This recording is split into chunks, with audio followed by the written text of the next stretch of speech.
You're listening to an Airwave Media Podcast. Want to know a great way to support this podcast? Take their short listener survey at surveymonkey.com/R, as in the letter R/airwave. Tell them about yourself, your interests, and what you like or don't like about the show. Your feedback will help them improve the show, better meet the needs of listeners like you, and find new advertisers that actually interest you. You could even win a $500 Amazon gift card as our thank you. Visit surveymonkey.com/R/airwave. That's surveymonkey.com/R/airwave. Hey, it's Otis Gray. Do you have trouble falling asleep? Well, you should check out this podcast called Sleepy. It's where I read old classics and help you fall asleep. Best of times. It was the worst of times. It was the age of wisdom. And that's it. So get tucked in, fluff up the cool side of your pillow, and take a one-way train down to Sleepy Town. Unless you're driving, then please don't listen to Sleepy. New episodes go out every Sunday, so you can get refreshed for your week. Subscribe to Sleepy wherever you get your podcasts. Sweet dreams.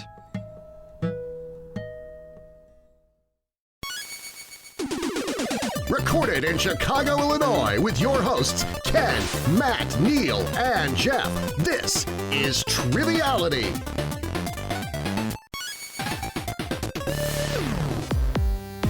Hello and welcome to Triviality, the game where a lack of seriousness meets a little bit of knowledge. My name is Neil. I'm sitting across from Ken and Jeff with new mic arms from Rode. Yeah.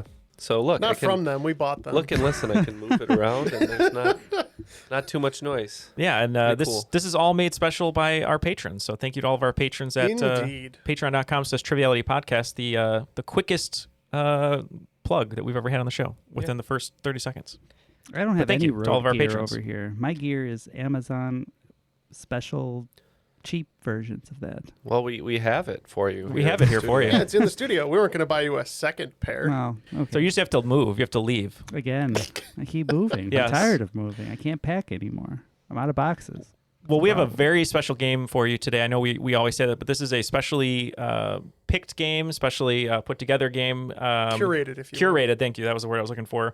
So we're very excited to talk about today's game. So first we'll introduce an Oakland 5 member on Patreon. They chose the executive producer level on Patreon, which means that you can basically executive produce your own game, whatever you want it to be, the theme, you want it to be 2-on-2, whoever you want to play with.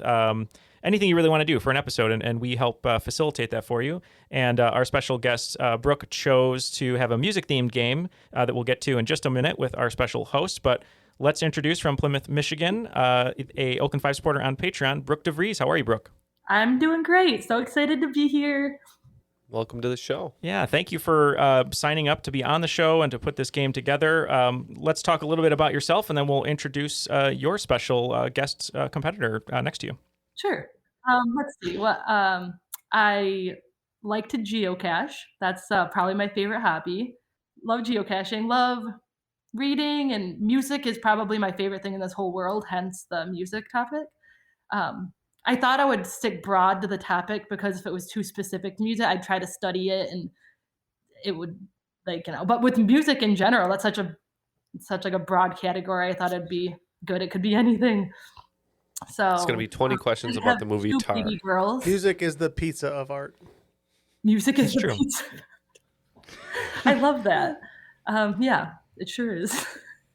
Well, you make it however you want, and everybody likes it. We're so excited that you wanted to plan this game, and you wanted to bring along your friend, Paige Nolan. How are you, Paige? Good. How are you?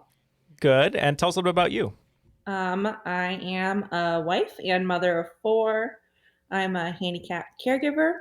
I enjoy reading and art. Wonderful. Love it. And how long have you been listening to the show, Brooke? I know you joined Patreon not too long ago, but have you been listening for a while? Yeah, I would say maybe 2. Time is weird. I'm so bad at time. Maybe a year and a half ago I started listening. Okay. And I'm still where I started at the beginning, and I'm still working my way through all the episodes. And there's You started at the beginning and you stayed with us. Yeah, and she's still listening. That's Bless awesome. There's a lot And she also believes Godzilla is a dog. The new Wow. Well, we're going to have to introduce you to our friend Earl Baum, master geocacher, who did a geocaching game recently. That you haven't gotten to yet. That's right, because you haven't. You started from the beginning. Geocaching one. There was. So we'll give you that number afterwards, and then you can reach out to Earl. He's always around the country and the earth geocaching. But we have a special guest host today. You know her, you love her, from St. Petersburg, Florida, Savage Superstar on Patreon, Ann Putnam. Thanks for coming back. I'm back, baby. Yeah. And for people who might not remember your last appearance, just remind us about yourself. Yeah, I'm from St. Petersburg, Florida. It is a balmy 75 outside. I'm so sorry, everyone else on this call. And the last time I was on, it was a ton of fun, and Ken left in my innuendo that I accidentally said, so I'm getting ready for this game to be not edited. And yes, I'm an avid geocacher. Okay, first off, people our age don't geocache, so that's incredible that we're both geocachers. And like, I was literally going to give a shout out to Earl as my thank you for the month ago that you did that. So that is just crazy. I'm glad you guys have found this in common. I hope you haven't conspired on these questions, though. Right. Little did you know, this is a musical geocaching game. Well, now they can partner together. Well, so I'm out. Bye, guys. I'll let Brooke describe it. And how did you want to have this game as far as the competitors are concerned? Do you want to explain what you chose? As far as who's on whose team? Yep. Yeah, you wanted to do a 3-on-3. Yeah, I wanted everyone to be involved because, it's a party. I want everyone more fun to be that way and participating. And then for who is on the teams, I couldn't decide because how can I decide just one? So I asked Paige to pick one, and I just said, pick a name that you like. And she picked Ken. And so now Ken has to, unfortunately, maybe for him, depending on how we do, be on our team. Oh, it's unfortunate for you. I'll do my best, but we'll see what happens. Ken, we decided, has the strongest name, though, so before the recording. So it was a good choice. Yeah. Very good choice. And we had you pick a team name, and I believe you said that you are a huge fan of Rob Thomas at Matchbox 20. And I believe you're going to be Rob Thomas the Tank Engine today. Yes, absolutely. I can't believe I could not have come up with a more perfect name. That's why we that's why we do this. Is we sit in a dark room for hours just to come up with cool team names. Puns, yeah. Yeah, that's what we need. I think what happens is we take about 30 seconds right at the start, try and make a quick joke, and then it's usually something stupid, and then once in a while it's really good. Yeah, right. Speaking of really good, what were you guys? Sir Topham Fog Hat. That was all Matt. For Matt, Jeff, and Neil. Yeah.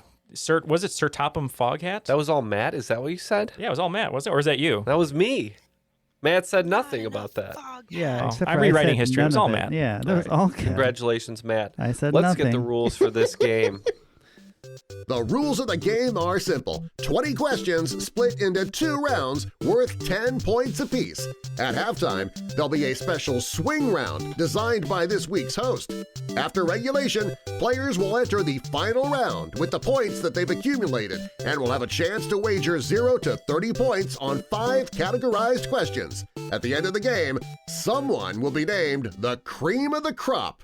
I'm talking about all the way to the top. Yeah! All right, thank you to Darren as per usual. Let's get to the game. And you want to take it away and we'll start answering questions. Awesome.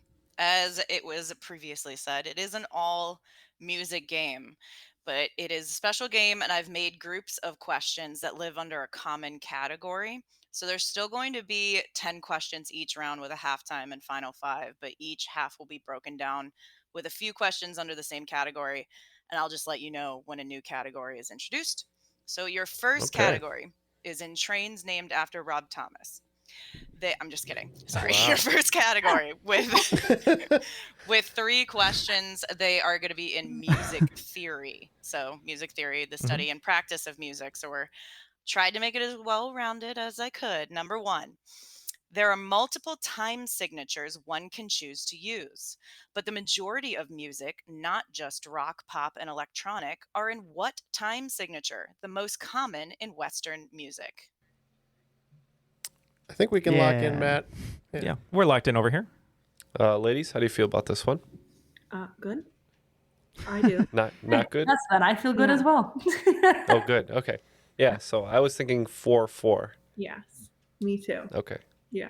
All right. Yeah, that sounds like the one. Yeah, we agree. We think it's 4-4 over here. 6 out of 6 with 4-4. Excellent. That's right. I started off nice and gentle. If you play music, these should be pretty relatively easy, but if you haven't picked up an instrument, they might be kind of hard. But 4/4 time is the most common. Second most common could be considered like 3/4 time, which is like Baroque and waltz, I think. Waltzes, So, little waltz, yeah. typically, yeah. I think that everything else bop, is bop, yeah. pretty much 4/4, and then it gets very rare on different time signatures. Number 2, an octave is an interval between two notes, where the second note has twice the frequency of the first note. An octave is divided into how many equal half steps or semitones? Again. Yeah, I think we have a full agreement over on what is our team name? Sir Topham Foghat. So we're gonna lock in. All right, I have a pretty good idea on this one as well. So what we're looking for is a chromatic scale. I think there's 13, if I'm not mistaken, because if you think about a piano, so you'd get the 5 black keys in along with the 8 white keys.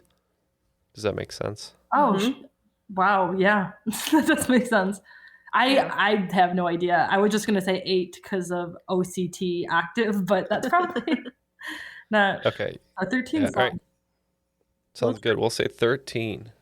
We went with just the 8.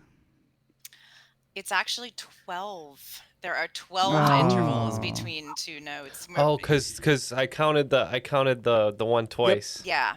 Oh, whoops. So, but no, you're on the right track. You're exactly right. You were on the right track. We're better than us. It's a regular dozen, not a baker's dozen. That was your problem. This is your third and final question in music theory, and I think this is the hardest one, so it's helpful if you play an instrument.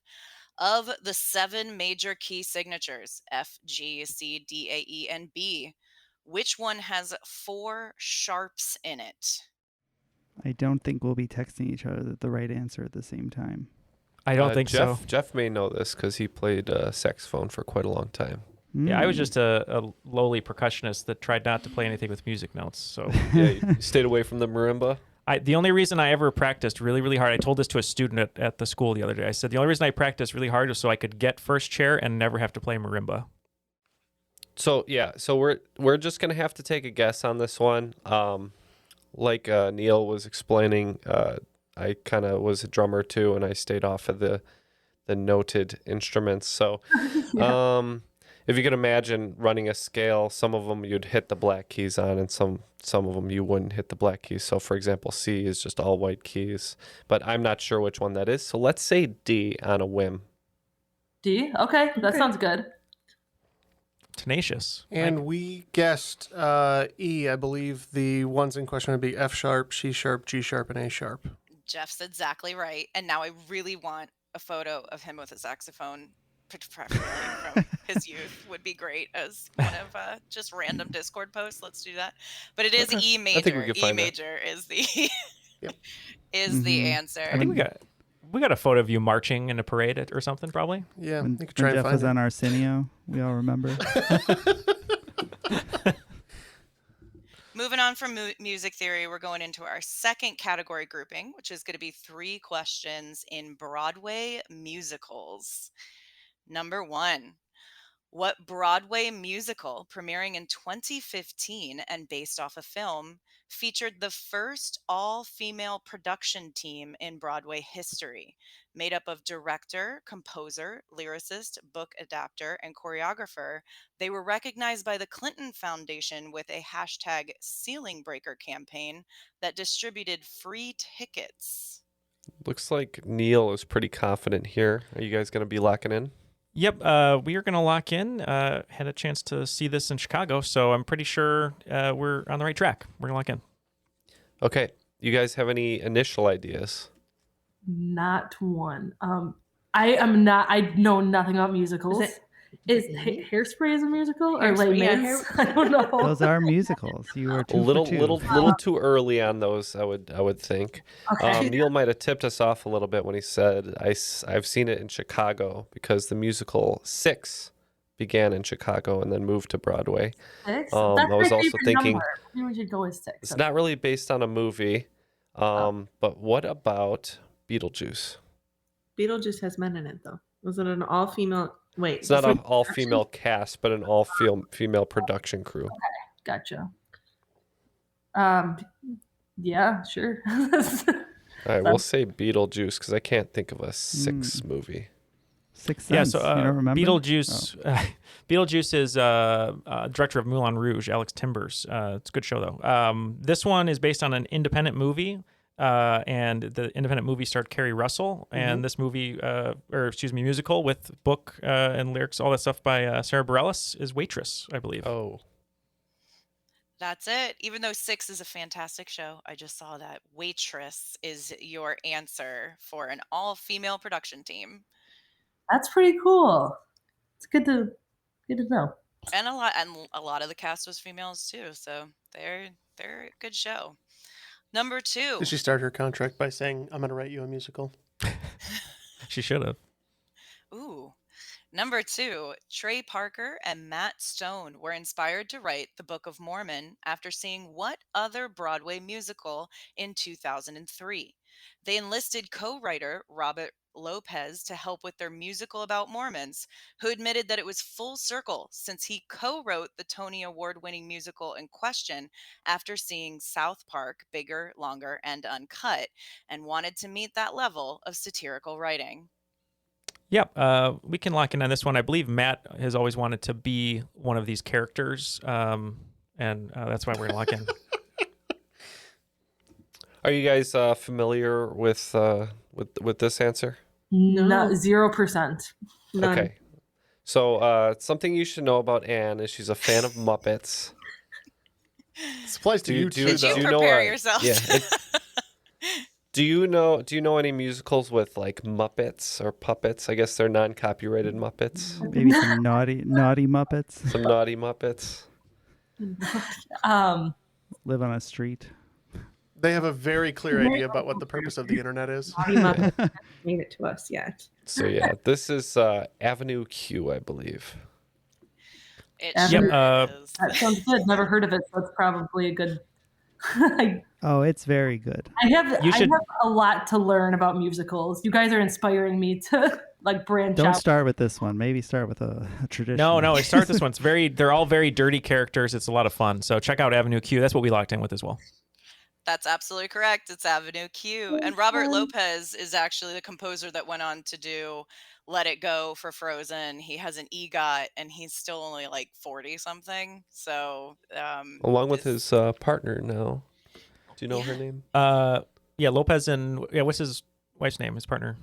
Oh boy, Sure. She does the music as well. Well, we'll get back to you. Yeah, but if you should check out Avenue Q because there's a great song that you'd love called "Everyone's a Little Bit Racist."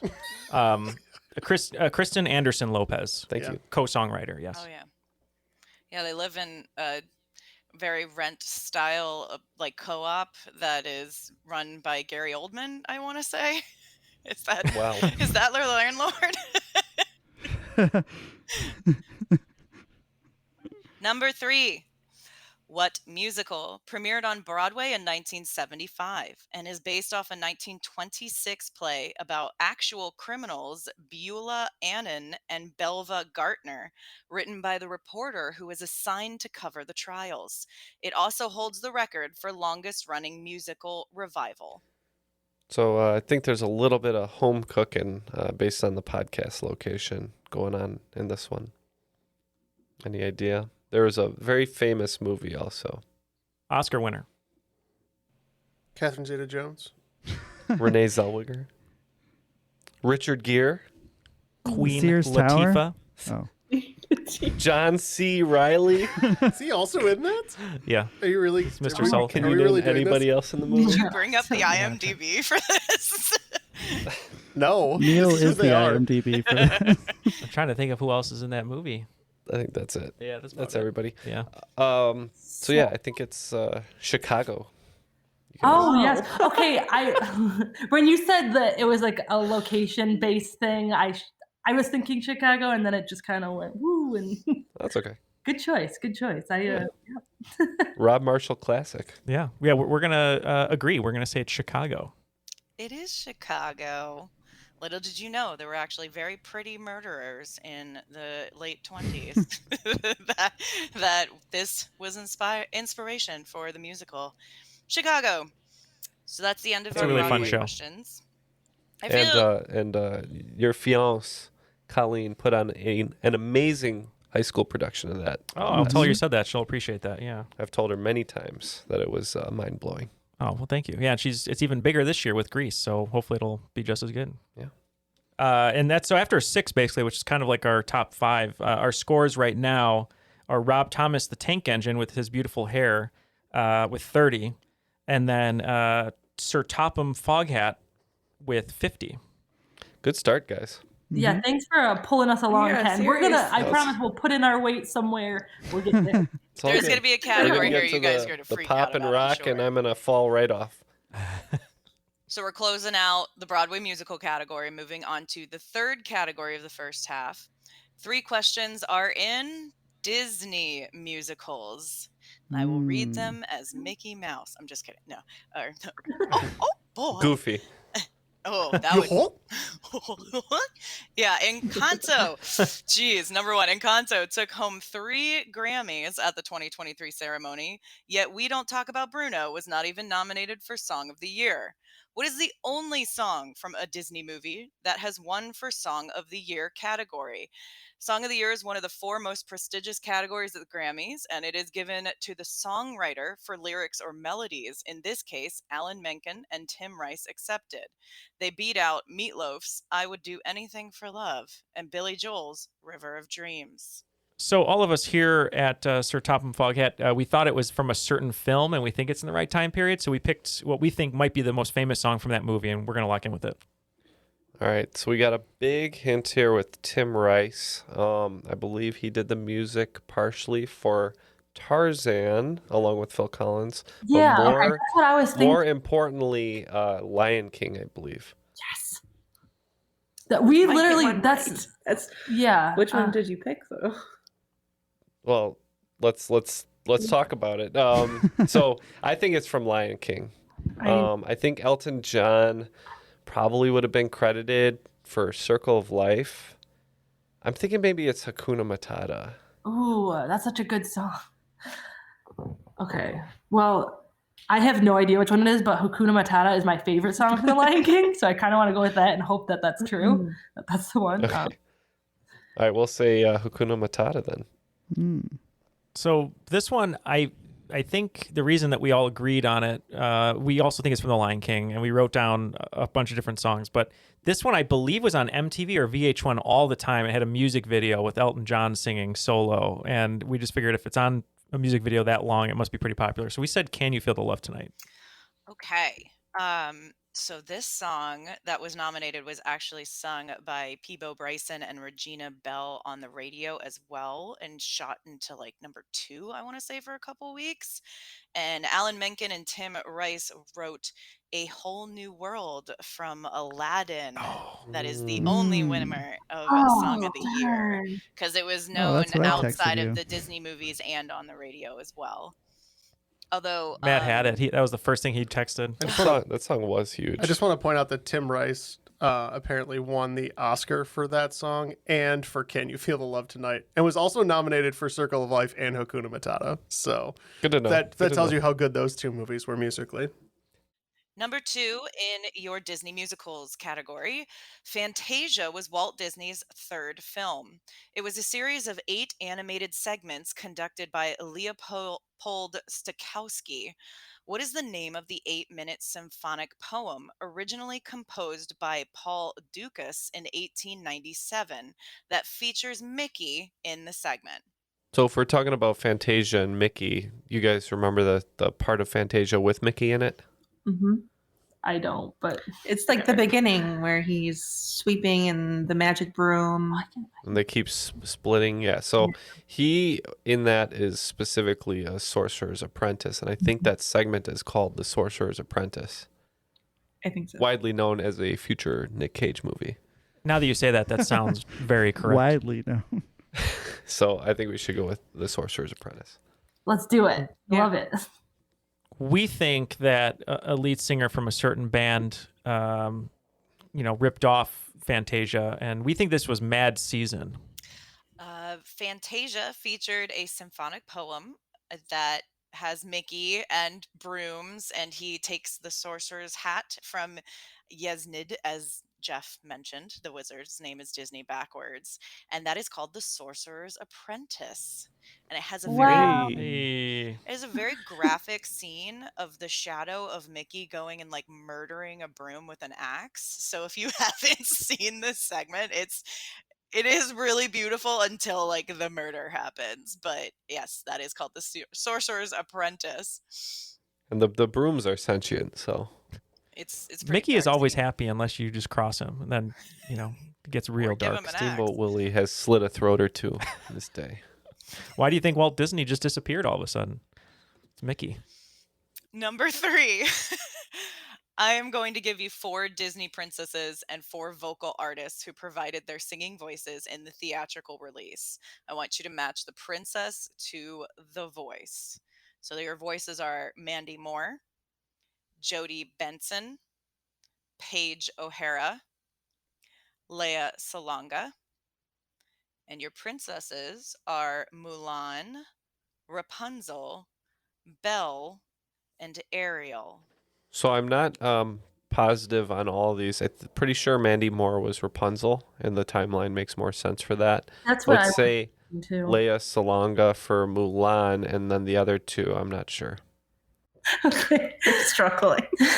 Okay, so Jody, we're gonna say goes to Ariel, Okay. and then Paige is Belle. Okay. And then Lea Salonga for Mulan, and then Mandy Moore for Rapunzel. Yes. Okay. Yeah, we feel the same. Leia for Mulan, Mandy for Rapunzel, Jodie for Little Mermaid, and Paige for Beauty and the Beast. That is correct. And Leia actually did the Yay. singing voice for Jasmine as well. So she's done more than Oh, one wow. princess. So if you ever get that question, that's who did 2 singing voices. I will not remember that. Great. And speaking of Broadway, she was great in Miss Saigon, too, if there's ever a Broadway connection to that question. She played the helicopter. Yeah, right. Closing out your Disney musicals, your final category in the first round is going to be in classical music. In The Shawshank Redemption, Andy Dufresne is punished for playing what comic Mozart opera in the prison loudspeakers? The opera also opens the doors for Willy Wonka's chocolate factory that Doris TV incorrectly claims is Rachmaninoff, and it helps King George VI overcome his stammer in the King's Speech. I'm looking for Mozart's title to that opera. Okay, so here's a comprehensive list of Mozart operas. The Magic Flute, and now I'm out. So I hope it's So it's the less a Magic- comprehensive list and the one thing you know. Yeah, I think we should just go with whatever you think. Because Could you know the name? No, I didn't. Yeah. Paige is a huge Mozart fan. That's why I'm surprised Yeah. you're not talking right now. So we'll go ahead and say the Magic Flute then, and I hope that's right. Magic Flute is good. Mozart, the Taylor Swift of his time. We locked in with the Marriage of Figaro. Hmm. I mean, the Magic Flute is a Mozart piece, so you did get that. But Marriage of Figaro is the opera that is incorrectly claimed as Rachmaninoff.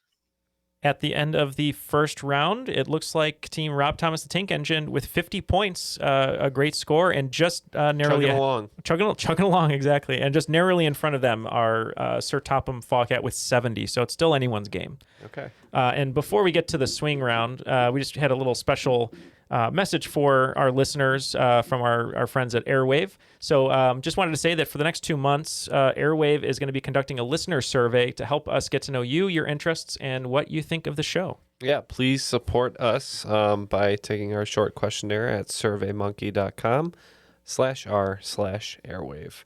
Only takes a couple minutes, and your feedback will help us improve the show, find new sponsors who are interesting to you guys, the listeners, and there's a place to tell us anything you want to tell us at the end. As our way of saying thank you, you'll be entered to win a $500 Amazon gift card. Again, that's surveymonkey.com/r/airwave, or click the link in our episode notes after you listen to the show. Let's get on to the swing round. Okay, your swing round will be 10 opening line lyrics to popular songs. I'm going to group them by 2 from each decade. So I'm going to give you the decade and then I'm going to give you the opening line of the song, and you need to give me the title of the song. Sound good? You ain't nothing but a hound dog. Shoot. And now, hold on, I have to rewrite this one. 1960s is the decade that we start with. And like I said, if anybody needs the text sent in the chat, I'm happy to do that. 1960s is the decade we start with. There must be some way out of here, said the Joker to the thief. Number 2, people try to put us down just because we get around. Moving on to the decade for the 70s. Number 3, I am just a poor boy, though my story is seldom told. Number 4, well, I don't know why I came here tonight. I got a feeling that something ain't right. Moving on to the decade of the 80s. I guess I should have known by the way you parked your car sideways.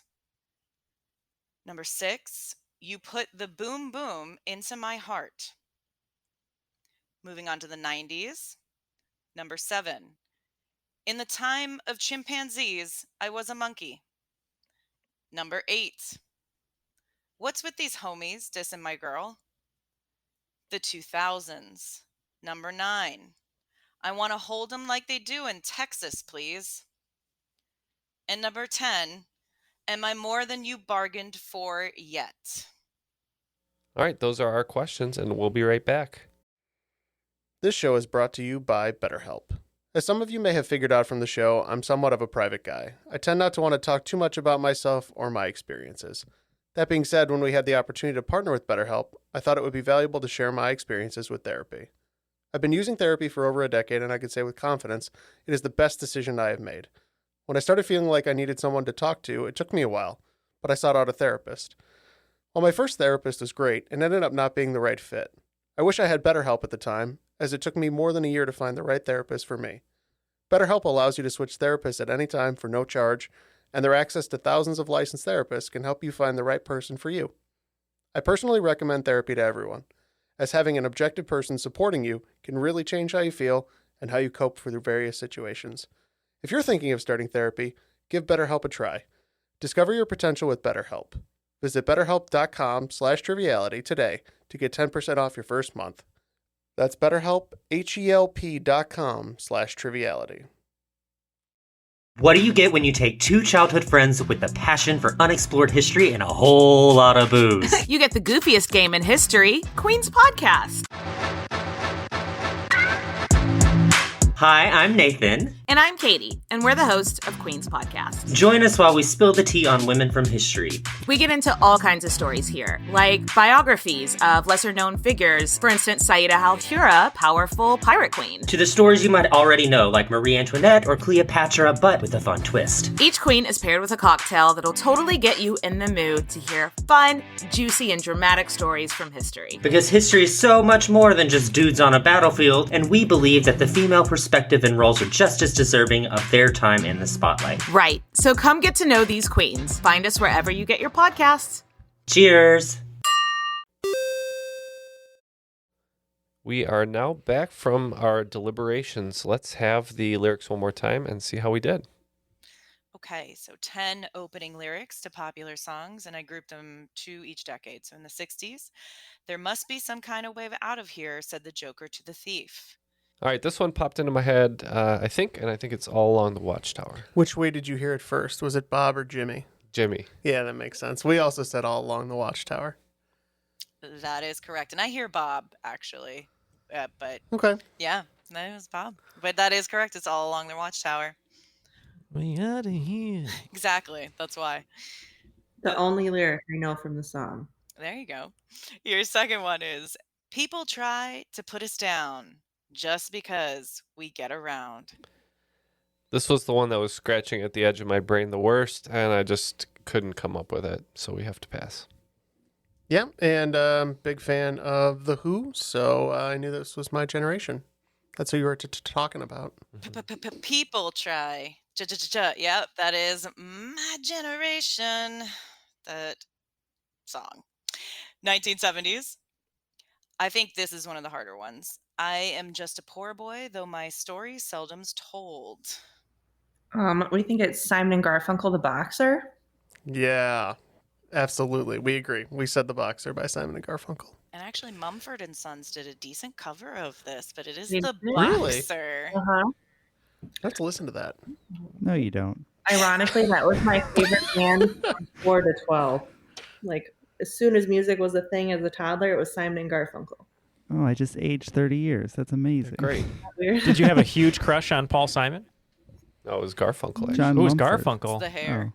Every time I hear Paul Simon, I'm slip sliding away, if you know what I mean. Oh, your second one in the 1970s.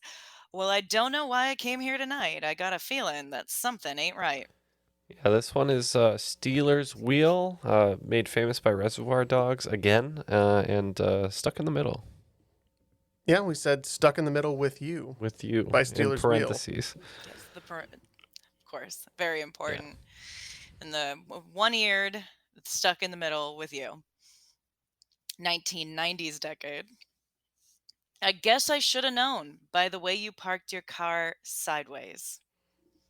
You know what? I'm just gonna say Tom's Diner because I don't know. We thought this was a Prince joint. We said Little Red Corvette. I feel like if I guess I should have known, and then, yeah, that's Little Red Corvette. Because that we wouldn't last is the next line, but that's Little Red Corvette. The way that starts. What was your Prince impression there? No, we don't need to hear it. Ding a ding a ding a ding a. Pancakes.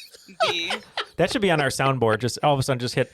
Is it me or is it Prince? I vote Prince doing it. Who can tell the difference? Really? Oh, what a compliment. Spot on Thank you. impression. Yeah. Been working on that for years. The second 80s lyric is the worst earworm until the end. Is you put the boom boom into my heart. I couldn't place this one, so we had to tap on this one. This is Wham! Wake Me Up Before You Go Go. Yeah. Oh, when you say it like that. I know, it's a lot if you easier, sing right? With a melody. That's it. That is Wake Me Up Before You Go Go. 1990s. In the time of chimpanzees, I was a monkey. That's Loser by Beck, one of my go-to karaoke songs. We agreed. This is Loser by Beck. I thought that was the easiest one out of all of them, but I could be wrong. I think that's a great song. Yeah. Depends on how big a fan you are of pop punk. Fair enough. Second half of the 1990s. What's with these homies dissing my girl? Buddy Holly by Weezer. Also, another, I have super been getting into Weezer lately. Like they're just an amazing band. And I love that song and I love Weezer. So. This one, I think Matt knows where I'm going to be going with this. As we've said many times on the podcast before, we were in a cover band for 3 weeks called Vinnie Barbarino's Dream Machine.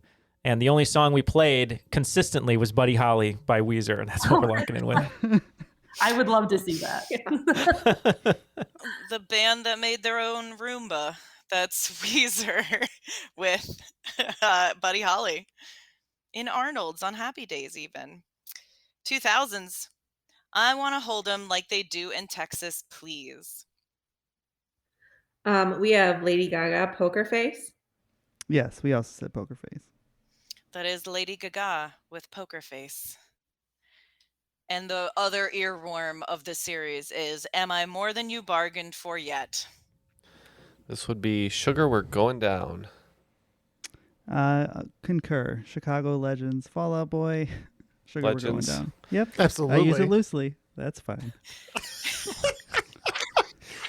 Named after I'm going to remember them for centuries, Matt, so. Named after Stop. Millhouse, that is Fall Out Boy. With I like when I liked when Jiminy they Jilliker. exclusively switched their writing style for sports reels. After the swing round, it looks like Team Rob Thomas, the Tank Engine, is going to be picking up 35 points, bringing their total to 85, or otherwise known as the year of my birth. And Team Surf Topham, I'm not reading my own handwriting, Sir Topham Foghat, picking up 50, bringing our total to 120. So Brooke and Paige, real quick as we go into the second round here, because this is a music-themed episode. If there was like one album, song, artist, whatever, you said you're getting into Weezer, but if you're like, this is me, and if you want to know me, then you have to listen to this band or album or whatever, what would it be? Well, I feel like by the name of our team, it's pretty obvious that Rob Thomas is like my man. Like any of Matchbox 20 stuff, any of Rob Thomas's stuff, and all.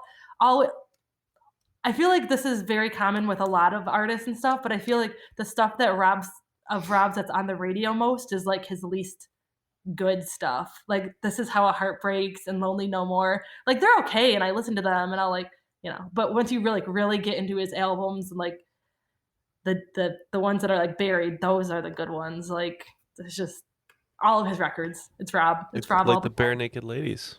I love the Bare Naked. And Paige, what about Have you won 3 Junos? I don't think so. I have actually. Do you have a favorite one, Paige, other than Rob Thomas?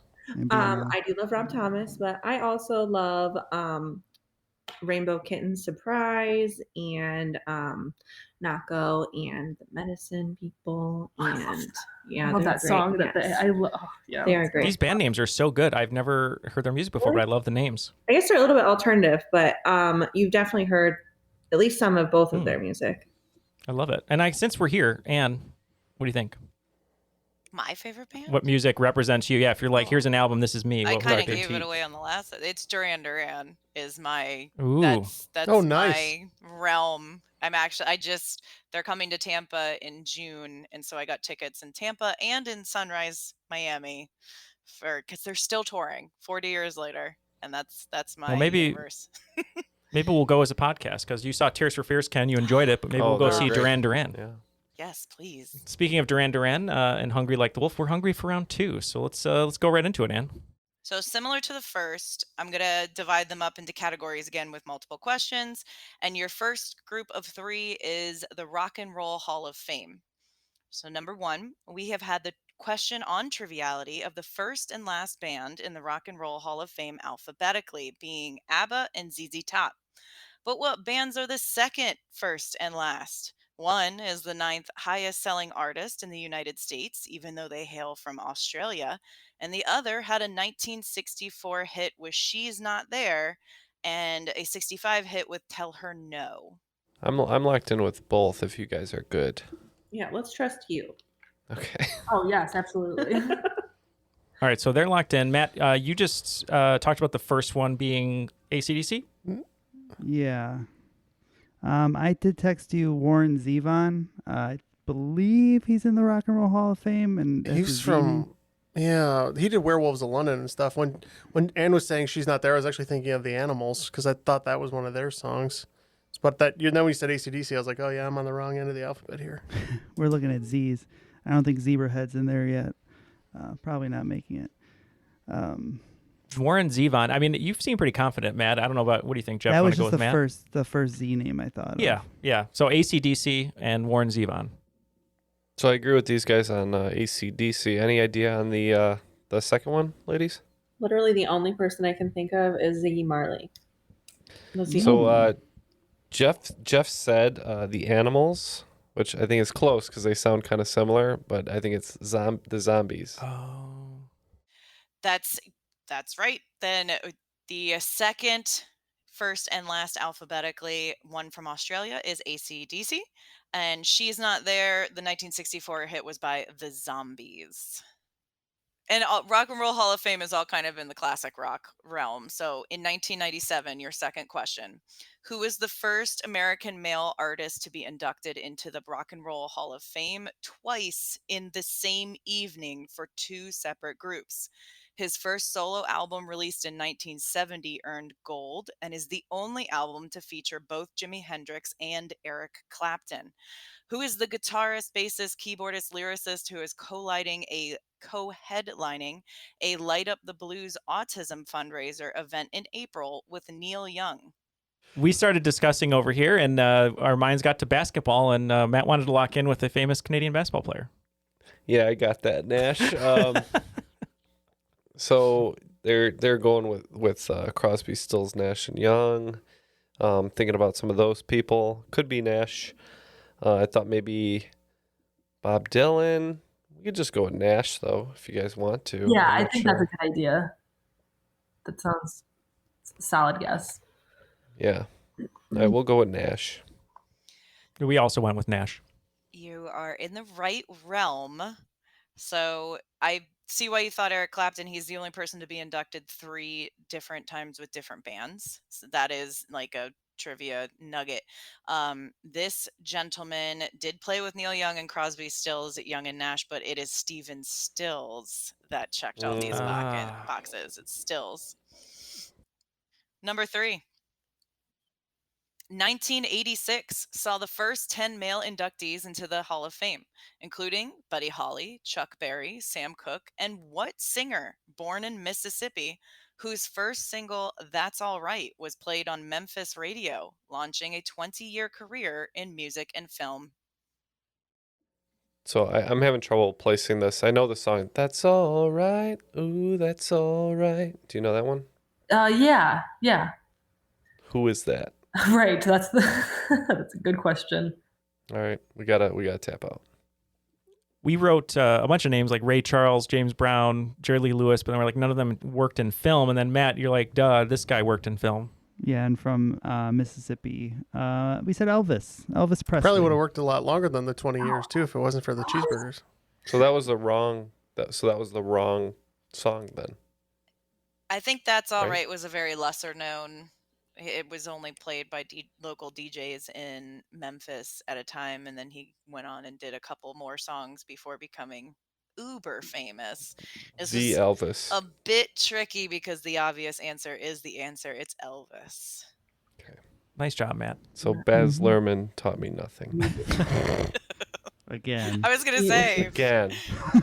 Just Taught me nothing about Shakespeare, nothing about F. Cats. Scott Fitzgerald. Nothing about sunscreen. Nothing about dance shows. Thanks a lot, Baz. Moving on from the Rock and Roll Hall of Fame. Your next 3 categories will be in the musical medium of video, or that thing that MTV doesn't play anymore. Your number 1 question in music videos: what band considered auteurs of visual gimmickry, using techniques with time-lapse, Rube Goldberg machines, optical illusions, dancing show dogs, anti-gravity planes, HP printers, and a Chevy Sonic, have won multiple Webbies and United Kingdom Music Video Awards? All right, so we can talk out loud. These guys are locked in. What were your initial impressions? I thought Pink Floyd. She thought. I don't know if I understood the question correctly, but I know that I think it's OK Go makes like those really cool music videos. So I was thinking, Yeah, I agree with you. Okay, Go is a good answer. Do you want to go with that? yeah. Okay, we'll do that. Their one in the 0G plane was dope. And yeah, we said, okay, go. And if I had pronounced the words auteurs of visual gimmickry correctly, I still can't do it. It might have been easier, but it was indeed OK Go. OK Go. There you have all of their videos. Their music is pretty good. Their music videos are incredible. Okay, your second question in music videos. Gwen Verdon appeared in a 1969 episode of The Ed Sullivan Show and danced to a Bob Fosse choreographed number called Mexican Breakfast. It is now most famous for being the inspiration for what 2009 Video of the Year winner, featuring the backup dancers of Ebony Williams and Ashley Everett, and beautifully parodied on SNL by Andy Samberg and Justin Timberlake. We can lock in. Yeah, I thought so. I don't know. We don't So know. I bet you would like this this music video so much that you might consider putting a ring on it. Oh my gosh, that's the photo shoot where they all were dressed up like women in like Kim's bodysuits. Yeah. So that was Single Ladies. Yes. Okay, cool. That's funny. I didn't. Yeah. Nice. Oh, these ladies are going for it in Mexican breakfast. We agree. never We think seen it that. is Beyonce's Single Ladies. That is a wonderful skit, also with Paul Rudd, for Single Ladies. parentheses, Put a Ring on It by Beyonce. The dance they do is an original 1960s dance by 3 very white women. Your number 3 Yes, song. indeed. This song's music video won a record 9 MTV Video Music Awards, the Best British Video, and is number 4 on MTV's 100 Greatest Music Videos Ever Made. Part of the video was designed by Nick Park only a few years prior to his release of his first Wallace and Gromit short film. All right, so stuff that's jumping out to me is a British video and Wallace and Gromit, which would be claymation. So I'm trying to think of a claymation music video or something that's at least partially claymation. If we just want to go animation, maybe Take On Me. Oh, that's a good music video. But I'm thinking claymation. I just can't. I can't think of any songs that go with a claymation video. I feel like I may have seen them before, but I can't place the song to a video. Neil, have you ever seen MTV's most controversial music videos? I must With have. Andrew WK as the host. Oh, yeah. Great special. Isn't Loved Closer number one? Usually it was a delicately named joint from The Prodigy. Oh yes. Never mind. But I thought it was 9 Closer was usually on there too, along with like Bjork. But yeah, let's just go with Take On Me because I really can't think of a claymation, if that's okay. Yeah, no, that's a good guess. This was a video my dad really loved and would show me. I think it's by Peter Gabriel. Oh, your dad loves the PG, right? Yeah, I think it's Sledgehammer. Yes, I actually love Peter Gabriel as well. This is a fully claymation video. I think he laid on the floor for about 16 hours with glass over his face. And Nick Park is known for claymation in Wallace and Gromit. He did the turkey dancing scene, as I pasted into the chat. That was Nick Park's claim to fame from this Sledgehammer video by Peter Gabriel. Do love Wallace and Gromit. Well, after that round there, the mini round, there's 6 questions. It looks like Team Rob Thomas, the Tank Engine, picking up 30 more points, coming to 115. And Team Sir Topham Foghat, I don't think that's right, is picking up... That's right. Oh, this is right. Okay. Picking up 40 more points, and we're at 160. It just sounds wrong. It does sound wrong. You're right. It's really hard to say. Final round of 3 questions will be in TV theme songs. So I made them in the style of before and after. I'm going to give you the lyrics from one TV theme mashed up with a different TV theme, and you have to give me both shows. So for example, You're Gonna Make It After All of Them Had Hair Like Gold Like Their Mother is Mary Tyler Moore and the Brady Bunch mashed together. Does that make sense? Okay. Oh, okay. If I But read it the better. shows are not a before and after. Gotcha. Correct. And then you The just lyrics give are me the 2 before and separate after, not the shows. Yes. Right. Sure. Okay. So number 1, my life got flipped, turned upside down the street, the same old thing we did last week. So I have the second one if you guys have the I have first the part. first one. Yeah. Okay. So I think the second one is that 70s show. Oh, yeah. Okay, yeah. And then the first Yeah. part was what? Fresh Prince. Yeah, we agree. We put Fresh Prince of Bel-Air and That 70s Show. Correct. Fresh Prince of Bel-Air and That 70s Show. Well done. Number 2. Then repeat to yourself, it's just a show, me that smile again. All right, Brooke and Paige. I think the first part, repeat to yourself, is just a show, is Mystery Science Theater 3000. I don't even know what that is. I've but never that even sounds heard of cool. that. And I'm not sure about Show me that yeah, smile. because the theme song is basically explaining the premise of the show and it's far fetched. So they said just don't worry about it. I have no idea. I mean, we could just pick a random show, I guess. We'll say Golden Girls. That's so weird. I thought the same thing. Golden Girls. Let's do it. That's not the right one, but sure. It's a great show. That's about flying out to someplace or somewhere, right? Smile again. Yeah, There we exactly. go. That's how it went. That's how Totally. it goes. Pretty So close. Matt and I worked together on this one. So first one, Mystery Science Theater 3000, and then Matt knew the second one right away.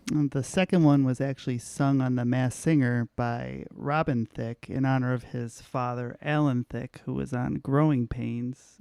So it's Growing Pains. The entire back of my laptop is Mystery Science Theater. So the first part of that question is indeed just repeat to yourself, it's just a show. I should really just relax.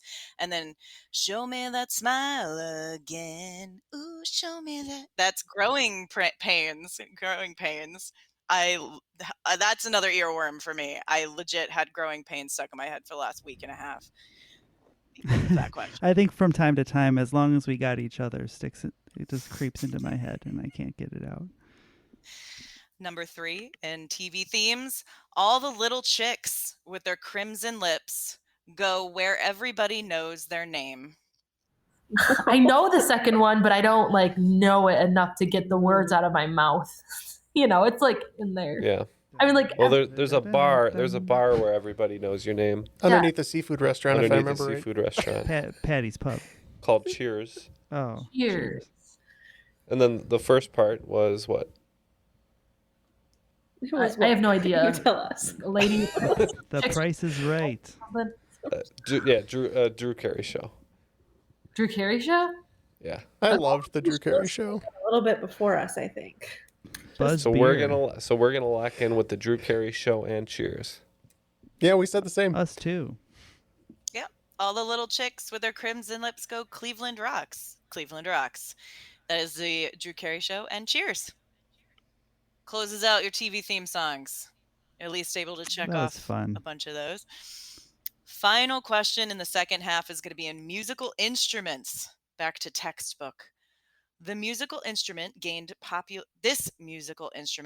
popularity when it was mentioned in Canterbury Tales, but it has been depicted in art as early as 1000 BC. Its unique appearance makes it easy to distinguish because of its air reservoir and bass and tenor drones. All right, Jeff had a suggestion based on the clue of the reservoir, because he's a big Tarantino fan, and we're going to lock in. What were you two thinking so far? I don't know. You tell us first, then we'll tell you. Okay.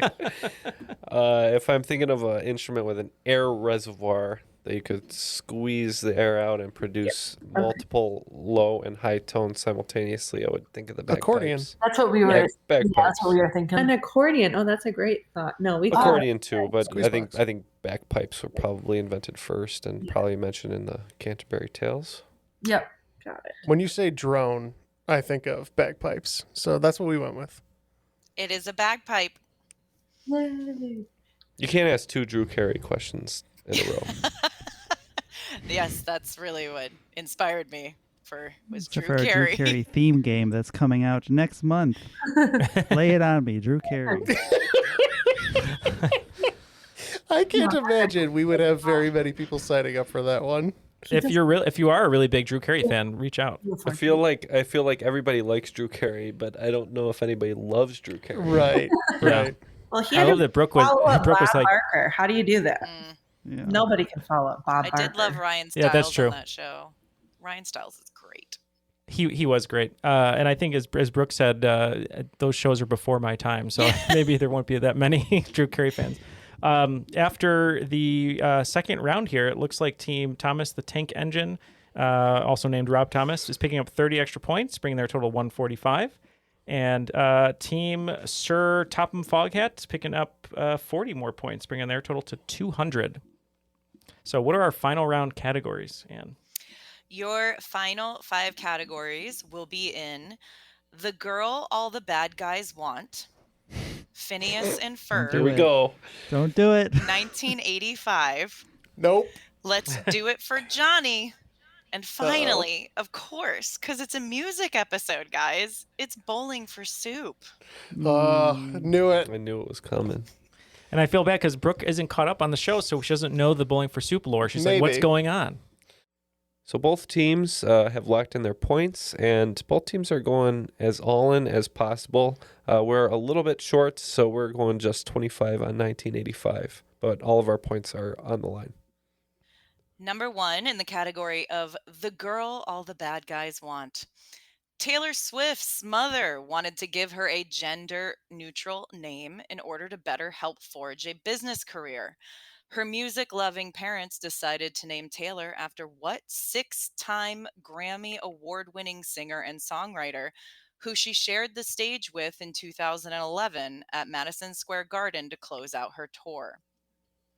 Number 2 in So you're saying she's an industry plant? I Yeah. don't believe it. I know. It's a way to put pressure on me as a baby, mom and dad. Number 2 in Phineas and Ferb.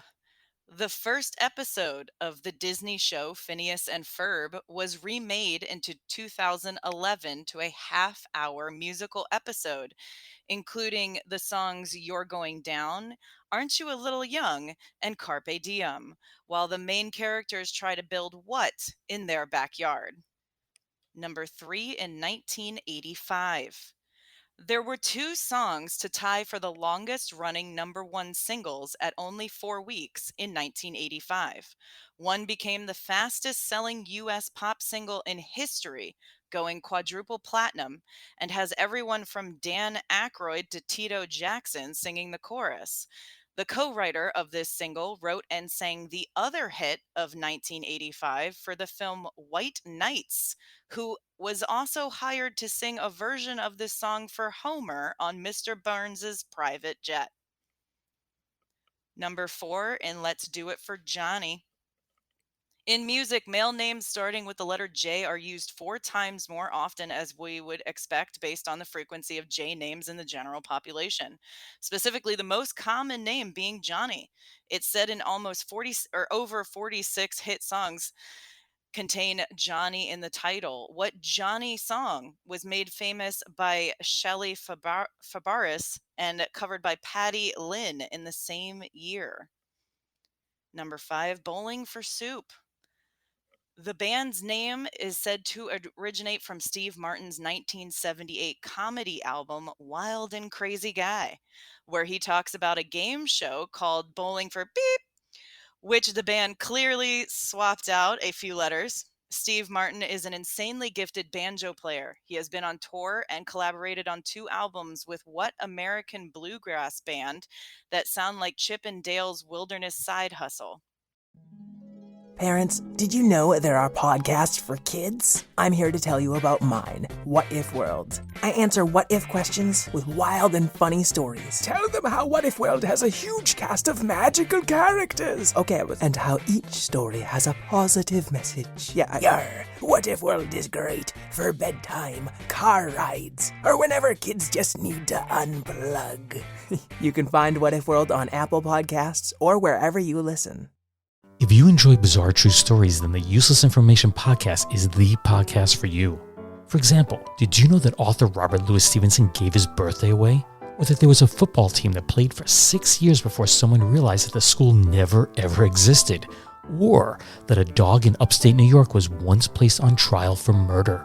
Well, to hear these and hundreds of additional fascinating true stories from the Flipside history, be sure to check out the Useless Information Podcast. That's the Useless Information Podcast, podcasting worldwide since 2008 and available on Apple Podcasts, Spotify, or wherever you're listening right now. Be sure to check it out. The answers are now locked in. So let's have the questions one more time. See who takes the cream of the crop today. Number 1, The Girl All the Bad Guys Want. Taylor Swift's mother wanted to give her a gender-neutral name. So what 6-time Grammy Award-winning singer and songwriter did her parents name her after? A well-named category since she is known for dating some bad guys. But we said a good guy, James Taylor, for 30 points. Also one of her boyfriends, or no? I don't think so. Okay. I mean, I think Carly Simon thought he was pretty vain, but Well, allegedly. you and Matt knew this, so yeah, you said what, James Taylor, right? We did. We said James Taylor as well. He played with her at Madison Square Garden in 2011. That's James Taylor. Number 2, in Phineas and Ferb. The first episode of the Disney show Phineas and Ferb was remade into a 2011 half-hour musical episode while the main characters try and build what in their backyard?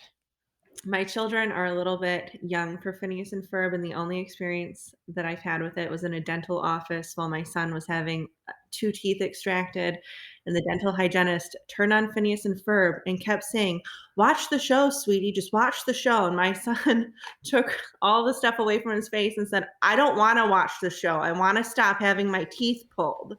And that was it. I think he was building a roller coaster, but I was in, a little bit of shock. So we said roller coaster for 30 points. That's a great story. We weren't sure. I used to babysit some kids that always watched the show, and I couldn't remember, but for some reason, the image of them building a spaceship was stuck in my head. So we said spaceship. And the first episode of Phineas and Ferb, which is an incredibly good show. It is really good, but they were building a roller coaster. Roller coaster is correct. Nice. So you're welcome. My one contribution. Your trauma fruited an answer. Number 3, 1985. 2 songs tied for the longest running #1 singles at only 4 weeks. One of them included Dan Aykroyd and Tito Jackson singing the chorus, and the other one had a parody version sing Homer on Mr. Burns' Private Jet. What are these 2 songs? This one was a little rich for us, so we tapped out on it. We lost 25 points. All right. We went all in for all the questions. So this one, we knew the first one was We Are the World, just because of the eclectic names that were involved.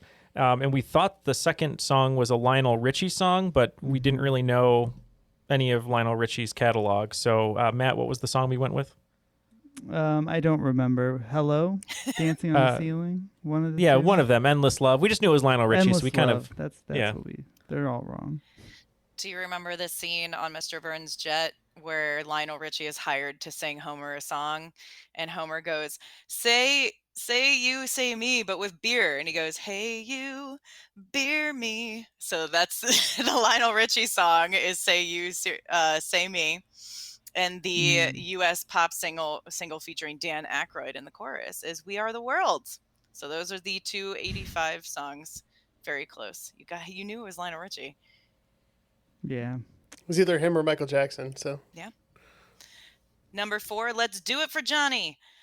In music, male names starting with the letter J are used 4 times more often, especially in the title of songs. What Johnny song was made famous by Shelley Fabares and covered by Patti Lynn in the same year? You had this one also, Paige, so why don't you go ahead? I don't know if I have it, but I said Johnny and June, which is the only Johnny song that I can think of. Johnny and June. Yeah, this one we had no idea. We hadn't heard those names before, so we just picked another cartoon that we thought was interesting. We said Johnny Bravo. Love that cartoon, but it's Johnny Angel. Johnny Angel. How it's not a great that song. How I Love You. It's pretty. That's pretty lame.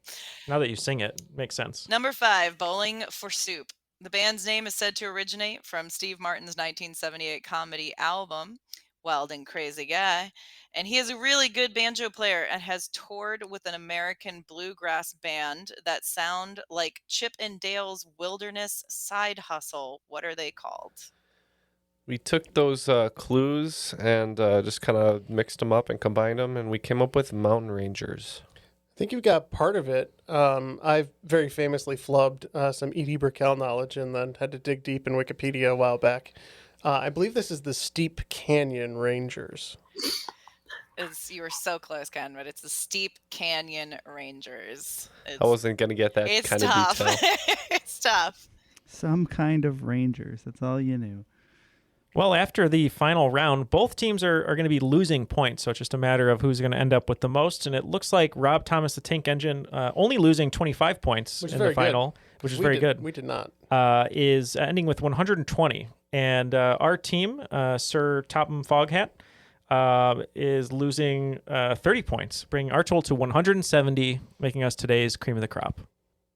The cream of the crop. Nobody does it better. Good job, guys. Good job. It was a close game. I'm clapping to our opponents for being excellent competitors today. Yes. Yeah, and thank you for choosing the music category because those are some pretty tough questions, but they were fun. Yeah. This is just so amazing to be a part of the show. in general. So you guys are so awesome, and you make never you. stop making podcasts. Cause Yeah, and we're not so allowed happy to. to have you guys on too. Oh, thank you for We're saying that. contractually obligated to make podcasts until the end of time. We're actually chained inside this room, so we can't leave. That's why it always smells. So, Brooke, let's start with you. You chose the executive producer level to build your own game today, which was so much fun. Anyone you'd like to shout out, or anyone you'd like to say hello to before we bid you adieu? Oh man, so many people. But a big one is my husband, Alex. He's my rock. He's my guy. And then our 2 daughters, Anova and Aveline. They're little babies. So those are my number one peeps.